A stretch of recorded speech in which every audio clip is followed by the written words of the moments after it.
भोलि हामी जान्छौँ कि पर्सि दुई चारजना भाइहरू छन् त्यो तिर्दा अनि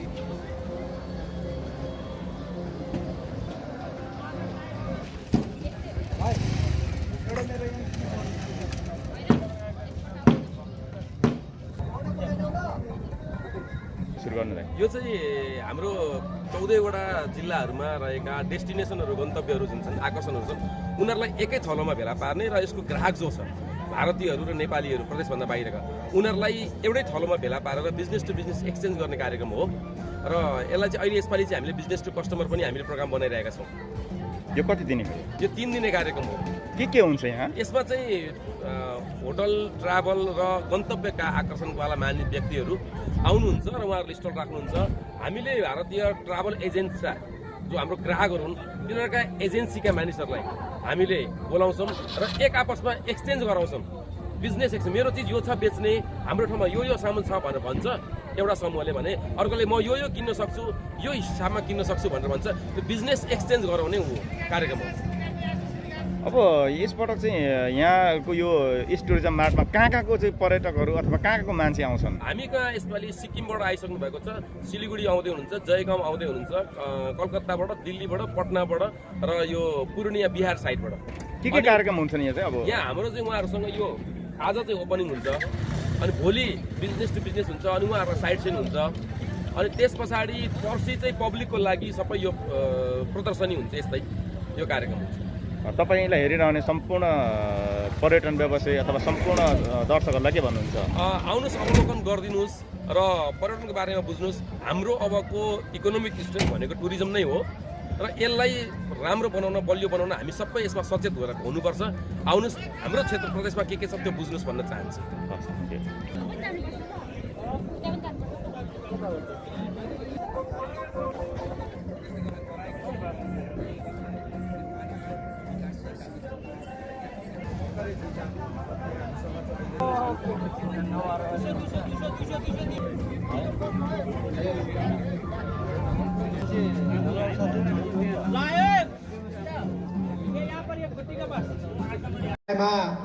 समस्या देखिएको छ र अहिले तथ्याङ्क हेर्दाखेरि सबैभन्दा समस्याग्रस्त क्षेत्रको रूपमा रहेको यो पर्यटन क्षेत्रलाई उकास्नको लागि हाम्रो पर्यटन बोर्ड र धरान उपमहानगरपालिका र पर्यटन व्यवसायीहरूको चाहिँ संयुक्त पहल कदमीमा यो टुरिज्म मार्ट सम्पन्न हुन लागिरहेको छ। म यसका निम्ति नेपाल पर्यटन बोर्डका सिओ साहब र पर्यटन बोर्ड सिङ्गो टिमलाई यो आयोजना यहाँ धरान उपमहानगरपालिकामा गरिदिनु भएकोमा धन्यवाद ज्ञापन गर्न चाहन्छु। र यो इस्ट टुरिज्म मार्ट धरान क्षेत्रमा ट्रेडमार्कको रूपमा यसलाई अगाडि बढाउनका लागि पूर्वाञ्चलभरिका पर्यटन व्यवसायीले जो सहकार्य गर्नुभएको छ, जो उदारता देखाउनु भएको छ, म यसका निम्ति पनि प्रदेश नम्बर 1 भरिका सम्पूर्ण पर्यटन व्यवसायी साथीहरूलाई धन्यवाद ज्ञापन गर्न चाहन्छु। यो इस्ट टुरिज्म मार्ट विगत समयदेखि नै धरानमा सम्पन्न हुने क्रममा छ र यो वर्ष विभिन्न सहरहरूमा यो इस्ट टुरिज्म मार्टको रूपमा बजेटमा व्यवस्था भएको थियो र आदरणीय पर्यटन व्यवसायी साथीहरूले धरानको ट्रेडमार्कको रूपमा यो इस्ट टुरिज्म मार्ट रहेको छ, यसलाई यहीँलाई सम्पन्न गर्नुपर्छ र हामी सबैजना ती सहभागी हुनुपर्छ र हामी यो आयोजनामा सबैजना सहभागी भएर पूर्वको पर्यटनलाई उकास्नुपर्छ र सँगसँगै भारतका, उत्तर भारतका र बिहार यो क्षेत्रका आसपासका चाहिँ पर्यटन व्यवसायीहरूलाई र हाम्रो चाहिँ छिमेकी मुलुक भारतका धेरै पर्यटकहरूलाई जो 1 घन्टा 2 घन्टाको बाटोबाट धरान आउन सक्छ उहाँहरूलाई एउटा विशेष प्याकेजको रूपमा यो इस्ट टुरिज्म मार्टले चाहिँ आमन्त्रण गर्नुपर्छ भन्ने सोचबाट पूर्वका सम्पूर्ण पर्यटन व्यवसायीले एकमत भएर धरानमा यो इस्ट टुरिज्म मार्ट सफल बनाउनका लागि लागि पर्नु भएको छ। म यो सदस्यताका लागि र यो सहमति, सहकार्य र एकताको लागि म सिङ्गो 1 नौ प्रदेशका पर्यटन व्यवसायीलाई चाहिँ नगर प्रमुखको हैसियतले नगरवासीको तर्फबाट पनि यहाँलाई धन्यवाद ज्ञापन गर्न चाहन्छु। ज्यूहरूलाई आयोजक टिमलाई प्रदेश नम्बर 1 सरकार तथा पर्यटन तथा संस्कृति मन्त्रालयको तर्फबाट हार्दिक धन्यवाद तथा आभार व्यक्त गर्न चाहन्छु र आजको यस महत्त्वपूर्ण यो कार्यक्रमको आयोजनाबाट लामो समय अगाडिदेखि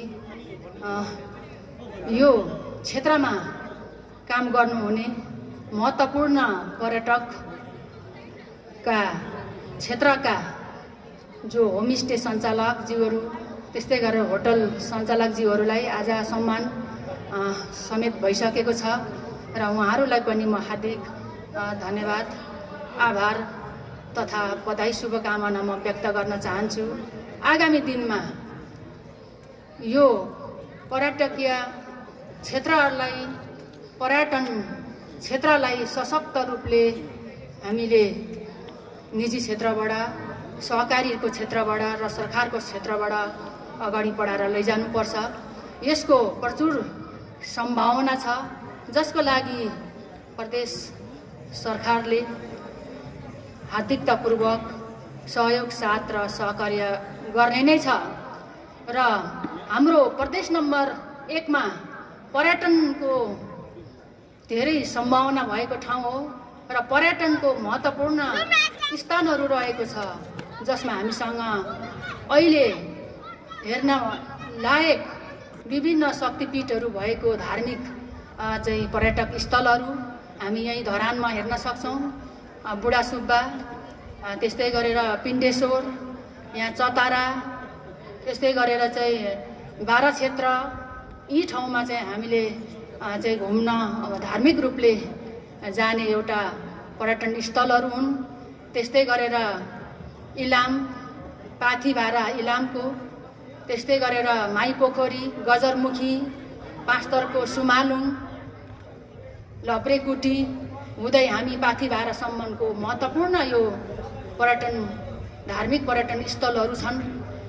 त्यस्तै गरेर खोटाङ, हलेसी, यो महत्त्वपूर्ण यो धार्मिक स्थलहरू छ। यो ठाउँमा हामी भ्रमण गर्नको लागि यहाँहरूलाई विदेशी पाहुनाहरू समेतलाई पनि म हार्दिक आह्वान पनि गर्न चाहन्छु। पर्यटनमा डुब्नुपर्छ भन्ने कुरा त्यो यथार्थ कुरा हो। सर्वप्रथम म यहाँ त्यही सन्दर्भलाई पर्यटन प्रवर्धनको निम्ति र कोसिस गर्दै यहाँसम्म आइपुग्नु भएको छ। यो टुरिज्म मार्ट आयोजना गर्दै 3 वर्ष व्यतीत भएको छ। यसले पर्यटन प्रवर्धनका निम्ति महत्त्वपूर्ण भूमिका खेलोस्। यसले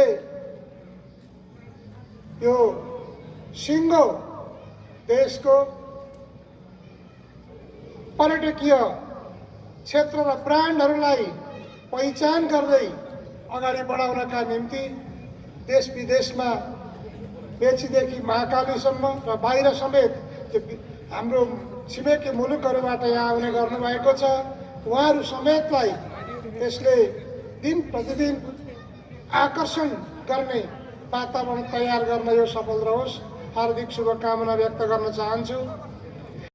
त्यस पछाडिका हाम्रा कुराहरू कति प्रगति भयो भन्ने कुरा प्रचारमा आउन सके जस्तो मलाई लागेको छैन। मलाई थाहा नभएको हुन सक्ला। त्यसकारण त्यो पाटो पनि आयोजक र सम्बन्धित संस्थासँग ध्यान जाओस् भनेर म यहाँ सुझावको रूपमा पेश गर्न चाहन्छु। हामीले सरकारले लगानी गरेको छ, त्यो लगानी अनुसारको प्रतिफल हामी प्राप्त हुन सकेनौँ, हामीले गर्न सकेनौँ, त्यो महत्त्वपूर्ण पाटो हो। हामीले कुन ठाउँमा कुन गाउँमा यो प्रदेशका सिङ्गो भागहरूबाट कसरी अगाडि बढाउन सक्यौँ, त्यो महत्त्वपूर्ण कुरा हुन जान्छ जस्तो मलाई लागेको छ। खास गरेर धरान कतिपय ठाउँहरू त त्यहाँको शिष्टता, त्यहाँको व्यवहार त्यसले पनि परिचित छ। धरान संस्कृतिहरूको विविधता, त्यो बीचको एकताबाट अगाडि बढिरहेको सहर हो। यसले अतिथि देवो भव भन्ने भावनालाई अगाडि बढाउँदै यो टुरिज्म मार्टमा आउनुभएका हाम्रा अतिथिहरूलाई स्वागत सत्कार गर्दै फेरि पनि यहाँ आफू मात्रै होइन अरू पनि लिएर आउने वातावरण तयार गर्ने जिम्मेवारी हामी धरानेको पनि हो। देश एक सरकारका पर्यटन तथा संस्कृति महत्त्वपूर्ण व्यक्तिहरूले यसै क्षेत्रमा डुबेका व्यक्तिहरूले राखिसकेको हुनाले मैले धेरै राख्नुपर्ने मैले जरुरी ठानेको छैन। आज म दुईटा कार्यक्रममा जाँदाखेरि ठ्याक्कै एउटै लाइन दुईजना महत्त्वपूर्ण व्यक्तिहरूले बोल्नु भएको छ, त्यसले मेरो दिमागमा ह्याम्बरिङ गरिरहेको छ।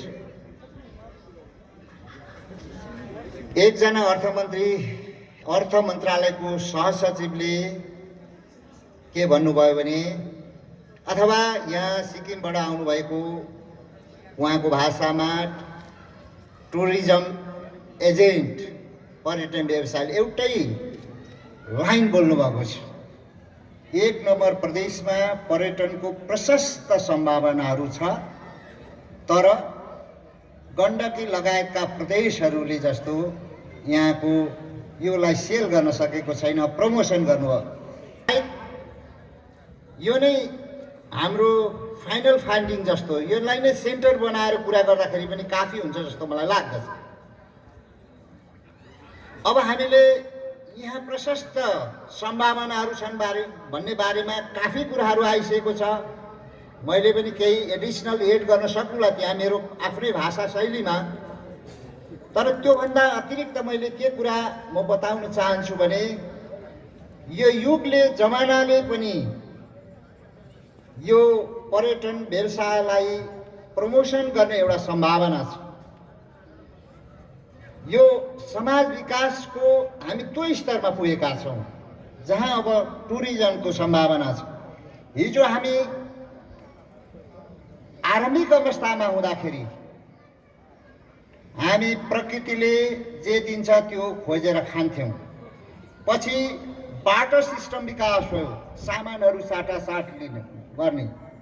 पछि एउटा सामन्तवादको युगमा आइसकेपछि हामीले उत्पादन पनि कृषि नै, हामीले पैसाले किनबेच गर्दा पनि कृषिजन्य उत्पादनहरू मात्रै, निर्वाहमुखी भएर बाँच्ने। तर अहिले हामी पुँजीवादी युगमा प्रवेश गरेको हुनाले आज हामी राजस्वको हाम्रो चाहिँ राजस्वको क्षेत्र पनि अब हिजो मालपोत मात्रै थियो भने आज त्यो रहेन। अब एउटा टुरिज्म सेक्टर पनि हुन सक्ला, अथवा अब मानिसहरू यो पुँजीवादी युगमा प्रवेश गरिसकेपछि निर्वाहमुखी कृषि मात्रै, मूल्य चाहिँ पैसा प्रधान हुन्छ। त्यसो भएको हुनाले मानिसहरूसँग अलिकति पैसा पनि हुन्छ। कृषि युग त्योभन्दा अगाडि निर्वाह गर्नु पायो भने त्यसलाई ठुलो ठान्थे मान्छेहरूले। अब मान्छेहरू निर्वाहबाट बाँचेर मात्रै सन्तुष्ट हुँदैन, अब मान्छे मनोरञ्जन चाहन्छ, केही हेर्न चाहन्छ। यो कुराले पनि टुरिज्मको एउटा सम्भावना छ।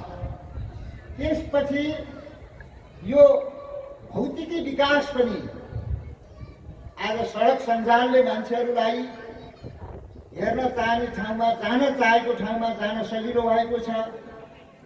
अरू एयरलाइन्सहरूको चाहिँ विकास भएको छ, त्यस एयरपोर्टहरू सबै ठाउँमा विकास भएको छ। यी आदि इत्यादि कुराले गर्दा पनि अब टुरिज्मको सम्भावनाहरू छ। भएको कुराको बारेमा त मेरो शैलीमा भन्यो भने जमिन जमिनमाथि हावा आकाशमा पनि सम्भावनाहरू छ। जमिन मुनि गुफाहरू छन्, जमिनमाथि जलमा अब यहाँहरूले नै भनिहाल्नुहुन्छ। त्यसपछि जमिनमा यहाँहरूले भनिहाल्नुहुन्छ जडीबुटी चाहिँ दुर्लभ चाहिँ अरू वनस्पतिदेखि लिएर दुर्लभ चाहिँ पशु पक्षी जनावरदेखि लिएर हिमाल पहाड सबैदेखि लिएर धार्मिक पर्यटनका कुराहरूदेखि लिएर अनेक कुराहरू छन्। अर्को चर्चा गर्नुपर्ने याद नगरेका कुराहरू, यहाँ खाने लाउने कुराहरू पनि। तपाईँको के छ भने पहाडतिर जाउँ, जनजातिहरूले त्यो परम्परागत खानेकुराहरू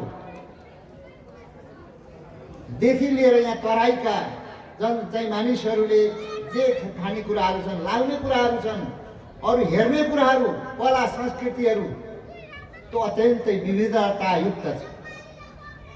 यो आधुनिकताले संसारलाई थिच्दै मिच्दै गइरहेको सन्दर्भमा ती परम्परागत खाने लाउने कुराहरू, त्यसपछि ती हेर्ने कला संस्कृतिहरू, त्यो अत्यन्त फेरि पनि एउटा दुर्लभ, सबैको लागि एउटा चाहिँ यो प्रश्न हो अनि यो व्यवसायहरूलाई पनि च्यालेन्जिङ प्रश्न हो।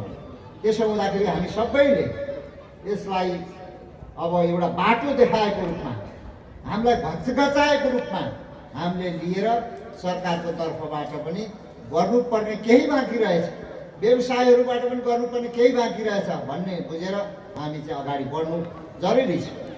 यद्यपि यो प्रदेश सरकार आइसकेपछि टुरिज्मको क्षेत्रमा काम गर्न नखोजेको होइन।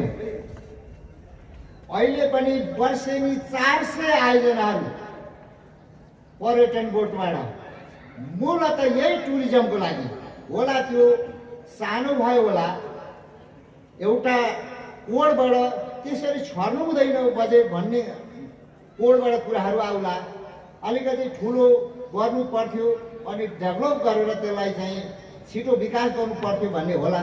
तर चाहनाको हिसाबले, योजना बजेट विनियोजनको हिसाबले प्रदेश सरकारले प्रशस्त यो टुरिज्मको क्षेत्रमा बजेट छुट्याएको छ, योजना छुट्याएको छ। हरेक वर्ष जसो 400 जति योजनाहरू पर्यटनमा एउटा आयोजना कार्यालय छ, त्यसले चाहिँ त्यसको काम गर्दै आएको छ। केही ठुला ठुला आयोजनाहरूको चाहिँ बहुवर्षीय ठेक्का पनि लगाएको छ भनेपछि काम त गर्दै आएको छ, तर पनि त्यो अपुग भएको भन्ने कुरा चाहिँ आएको हुनाले यो सुझावको रूपमा हामी लिँदै थप अब व्यवसायहरूसँगको पनि सल्लाह, प्रोफेसनलहरूको चाहिँ सल्लाह अथवा विशेषज्ञहरूको सल्लाह, यो सबै कुरालाई मनन गरेर सरकार अगाडि बढ्नेछ। हिजो मात्रै पनि हामीले क्याबिनेट बैठक, हिजो केही दिन अगाडिको क्याबिनेट बैठकले हामीले 4वटा ठुला ट्रेललाई स्विस सरकारसँग मिलेर काम गर्ने भनेर निर्णय गरेका छन्। साँच्चै भन्ने हो भने हाम्रो बजेटको जे भोल्युम छ त्यसलाई हामी आँट्न नमिल्ने खालको स्विस सरकारबाट त्यसलाई चाहिँ अध्ययन भएर प्रपोज आइसकेपछि हामीले त्यो आँटेको मात्रै हो, तर प्रदेशको बजेटको आकारले त्यसलाई हामीले साँच्चै भन्ने भने क्रमशः एउटा दुईटा गर्दै जानु पर्थ्यो। तर हामीले 4वटा हामीले ट्रेललाई सुरुवात गर्ने भनेर हामीले भर्खरै निर्णय गरेका छौँ। त्यसको लागि हामीले पहिला नै बजेट विनियोजन गरेर राखेका थियौँ। मुन्दुम ट्रेलको अघि चर्चा भयो, मैले विज्ञहरूको एउटा चाहिँ बैठकमा भाग लिने मौका पाउँदाखेरि त्यहाँ के भनिरहेको थियो भने मुन्दुम ट्रेल चाहिँ नेपालको 3वटा राम्रा ट्रेलमध्ये पर्छ, संसारका 10वटा राम्रा ट्रेलमध्ये मुन्दुम ट्रेल पर्छ भनेर त्यहाँ व्याख्या भइरहेको होला। अब यो अरू थप ट्रेल पनि चाहिँ राम्रो होला। यसरी प्रदेश सरकार दत्तचित्त भएर यो पर्यटन क्षेत्रलाई विकास गर्नको लागि, संरक्षण गर्नको लागि, यसको प्रमोसन गर्न लागिरहेको छ। तर यो अझै पनि चाहिँ अपुग भएको कुरा ती आजका दुईटा महत्त्वपूर्ण व्यक्तिहरूले भन्नुभएको भनाइबाट मलाई टच गरेको छ। त्यसो हुँदाखेरि थप गर्दै जाने कुरा म यहाँहरूको बिचमा प्रतिबद्धता व्यक्त गर्न चाहन्छु र प्रोफेसनलहरूको यो व्यवसायहरूको पनि त्यसमा सुझाव सल्लाह होस्, त्यसै अनुसार म काम गर्नेछु। र अन्तमा यो चाहिँ माड चाहिँ अब सफल हुन सकोस्, यो चाहिँ भव्य सभ्य उपलब्धिमूलक ढङ्गले सफल हुन सकोस्। आयोजकहरूले यति मेहनतका साथ आयोजना गर्नुभयो, मलाई चाहिँ प्रमुख अतिथिको रूपमा यहाँ आमन्त्रण गरेर केही शब्द राख्ने चाहिँ मौका दिनुभयो, उहाँहरूलाई पनि धन्यवाद। फेरि सबैलाई शुभकामना सहित मेरो भने हामी विशाल नमस्कार। लागि म सभापतिज्यूलाई पनि स्टेजमा कुनै पनि शुभ कार्य गर्दाखेरि पानी पर्नु शुभ हो भन्छ। सम्भव लागि हौसला प्रदान गर्नेछ भन्ने यसले यो सहभागी भइदिनु भएको छ, त्यसको लागि म धन्यवाद पनि दिन चाहन्छु। र मायाको चिनो हस्तान्तरणका लागि म अध्यक्षज्यूलाई अनुरोध गर्दै मायाको चिनो दिइदिनु हुनका लागि नेपाल पर्यटन बोर्डका सदस्य